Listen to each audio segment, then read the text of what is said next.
വാ നമുക്ക് ചോറുണ്ണാം. ഇന്ന് പാവയ്ക്കയുടെ മെഴുക്ക് പുരട്ടി, ദേണ്ട വാളരിപ്പയറിൻ്റെ തോരൻ, നല്ല കുത്തരി ചോറ്. അപ്പോൾ ആ വാളരിപ്പയറും ചെറുപയറും ഇട്ട് കറിയാണേ. വാളരിപ്പയർ ചതുരപ്പയർ എന്നൊക്കെ പറയും. എനിക്ക് കറക്റ്റ് പേര് അറിയത്തില്ല കേട്ടോ. അപ്പോൾ പിന്നെ സലാഡ് ഉണ്ടായിരുന്നു. നമ്മുടെ ഇന്നലെ മാങ്ങാച്ചാർ കൊണ്ടുവന്നായിരുന്നു ചേച്ചിയുടെ വീട്ടിൽ പോയപ്പം, അതുണ്ടായിരുന്നു കേട്ടോ. അപ്പോൾ എല്ലാം കൂടെ ഇച്ചിരി ഇച്ചിരി അങ്ങോട്ട് ഇട്ട് നല്ലതുപോലെ ഉരുട്ടി അങ്ങോട്ട് കഴിച്ചേ. ഇനി വാളരിപ്പയറിൻ്റെയൊക്കെ കറി എന്തുവാന്ന് നമുക്ക് കാണാം. ഇതാണ് വാളരിപ്പയർ ചതുരപ്പയർ എന്നൊക്കെ പറയുന്നത്. കറക്റ്റ് പേര് പറയണേ എനിക്കറിയത്തില്ല, പക്ഷേ അത്ര ആർക്കും ഇഷ്ടമല്ലെന്ന് തോന്നുന്നു.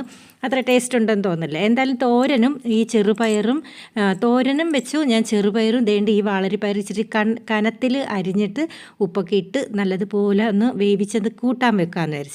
അതിനുള്ള അരപ്പാണ് ജീരകം, വെളുത്തുള്ളി, വറ്റൽമുളക്, മഞ്ഞൾപ്പൊടി ഇത്തിരി നല്ലതുപോലെ അരച്ച് ഈ കൂട്ടാനകത്തോട്ട് ചേർക്കാം. അതിൻ്റെ ഇടയ്ക്ക് തോരനും റെഡി ആയിട്ടുണ്ട് കേട്ടോ. സാരി വിത്ത് ബ്ലൗസ് എന്ന് പറഞ്ഞതുപോലെയാണ് ഇന്ന് ഇതിൻ്റെ കൂട്ടാനും തോരനും എല്ലാം ഒരുമിച്ച് വെച്ചിട്ടുണ്ട് ഞാൻ കേട്ടോ. അപ്പോൾ കൂട്ടാൻ ചെറുപയറും എല്ലാം കൂടെ നല്ലപോലെ വെന്തതിന് ശേഷം കുറേ കുഞ്ഞുള്ളിയും കറിവേപ്പിലയും കൂടെ ഞാൻ കടുക് വറുത്തിട്ടിട്ടുണ്ട്. അപ്പോൾ ഇന്നത്തെ ഊണ് ഇത്രയേ ഉള്ളൂ. അപ്പോൾ ടാറ്റാ.